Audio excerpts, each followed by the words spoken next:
2.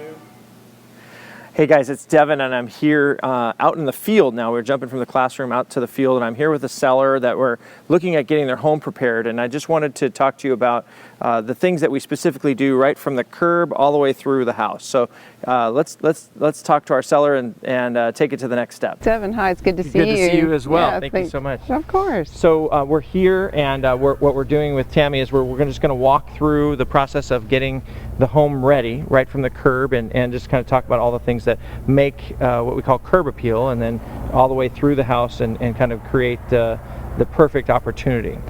So Tammy, as we talked about when we were getting ready to get the process going, there's two kinds of hats that you wear. You have your hat on now that says I live here. Yes. But now we're going to take that hat off and we're going to put the new hat on that says I sell here. Fantastic. So the coaching I want to give you is with that hat on, okay? Okay. Because the challenge is if I give you the coaching with the I live here hat, you might get your feelings hurt. Yeah, okay, I understand. So I don't want to do that. But as we're looking at the front yard, what are the things that you see that you think that a buyer might need or want to have that would improve the property? Like, what are things that are jumping out to you? That there isn't any color right now. Okay. We're going to need some small plants and to bring some color to the front of the house. Absolutely. I probably also would maybe even some of the lighting out a little bit. Mm-hmm.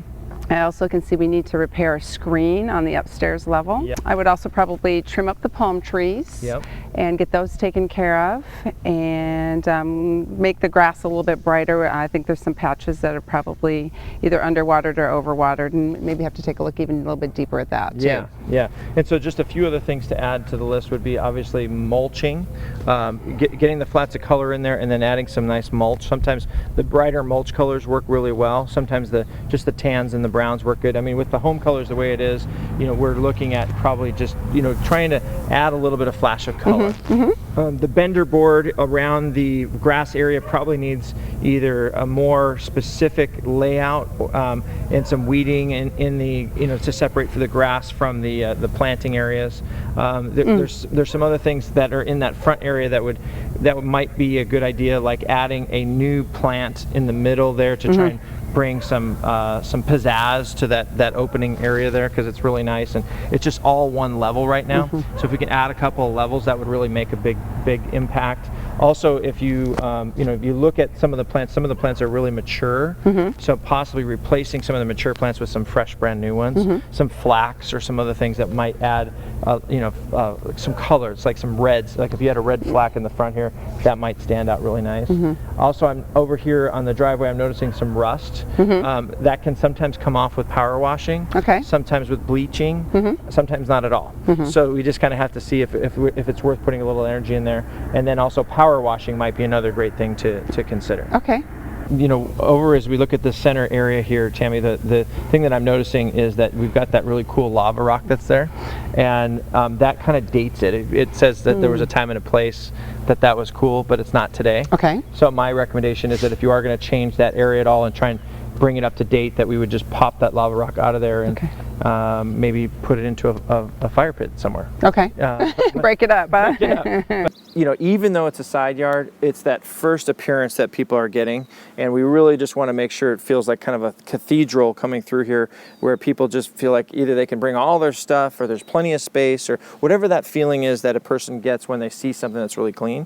One thing that also is a little bit confusing here is that we have this low pine, this Mexican fan palm, next to these beautiful queens, and I'm not sure that it really belongs. Okay. So I'm not sure whether we might want to remove the Mexican fan palm or add something else that would be a medium height. If we took a cypress and put it in the middle of all those, then now you would get kind of a small, bigger, biggest kind of a feel. But you have this big separation, so I'm not sure how that all works. Okay. And as we get closer in on the property, this is where you really want to wear those buyers' eyes as they're looking at things. So we got either a paint drip or something here that needs to be cleaned up. We also have the bender board, and the bender board is great, but it may need some updating. We might need to just go in there and replace the bender board. It's relatively inexpensive. Okay. And these are the things that we're trying to get to, and then we still have some of this rust stains, so we're trying to figure out how to maybe address that or take people's eye away from it. Okay. And then anything yellow, is generally meaning that it needs to be trimmed. So what we like to do is maybe get this down to just the newest shoots on the top, the newest fronds, and just get rid of anything that's yellowed. Okay, so as you know, we just kind of did that car drive-by experience, and when we're thinking while they're driving by, we're looking at maybe that faster pass. But now they've gotten out of the car and now they're taking their first steps into their new home. Okay. So we want to give them the mentality of, okay, so I'm entering my new home, and we want to make them feel like they're, coming to a brand new home, even though it's a resale home. And so these are the things that we want to talk about as we get closer to the property. So as we get closer to the property with that micro focus, we can see that there's some lime deposits here on the brick. So we want to use muriatic acid or some kind of wash to get that knocked off and get it to be the more standardized color. So one of the things, Tammy, I'm noticing is that this little piece right here is probably for protecting the sprinkler wires or something like that, but it's loose, and what that does is it gives people a little bit of doubt. And that never really deposits to a conscious conversation, but these are the things we're trying to eliminate right in the front entry here. So what I would do is just seal that, make sure it's tight, and you're good to go. So as we get really close to the house, one of the things that a lot of people will notice is they'll notice wood repair. And over here you obviously had some Bondo work done on the wood. And so what we want to do here, Tammy, is just make sure that we fill it in completely. But most importantly, as we talked about when we get the home listed, we want to get all the termite work done in advance if possible, to just make sure that this is a certified pre-owned home. Okay. And they may find other little issues. So before we actually list, we want to actually have the termite company come out and deal with these kinds of issues or anything else that might come up with wood issues. Okay. Okay. And as we move to the front door, one of the things we want to do is we want to make that amazing first impression. And the great news is you chose a great color for the front door. The one thing that stands out obviously is the hardware. So as far as the door hardware goes, one of the things that we want to do is we want to be able to give that amazing first impression. And what you'll find about everyday use is that you just use one side and you don't use the other. So you end up wearing out one side and not the other.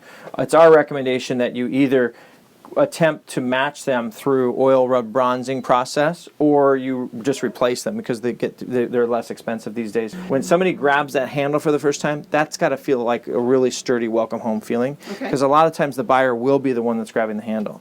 The agent will sometimes grab it, but sometimes the agent will say, hey, welcome home, and then they'll grab the door and they'll come on in.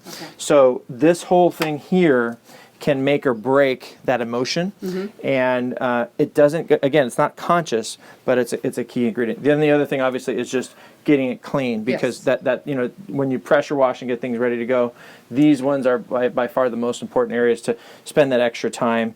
The threshold is a really key aspect of things as well. Anytime that it gets too dinged up, this one looks like it's not in too bad a condition. We want to make sure that we're focused on getting those things right to the tip-top shape we can. Okay. And so the other thing that we always do is we put in a brand new welcome mat.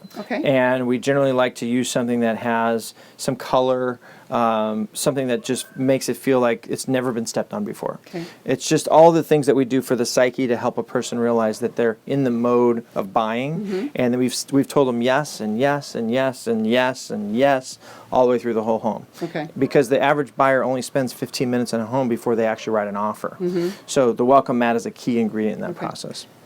Okay, so just to recap, we just went through a whole lot of things with our seller, and those details are the two ways we like to look at them are what we call the drive-by details and the walk-up details. And so there's a drive-by process and a walk-up process. And then once we get to the front door, now we're going to talk about what goes on inside the home, and that's going to be on the next video. So the key is to stay tuned, and we'll be getting you inside the home and kind of walking through the next steps of where to really invest once you're inside the home, to make sure that not only do you have curb appeal, but that you have the opportunity to take that buyer right to the counter where they're going to sign the contract. So we'll look forward to seeing you next time, and make it a great day.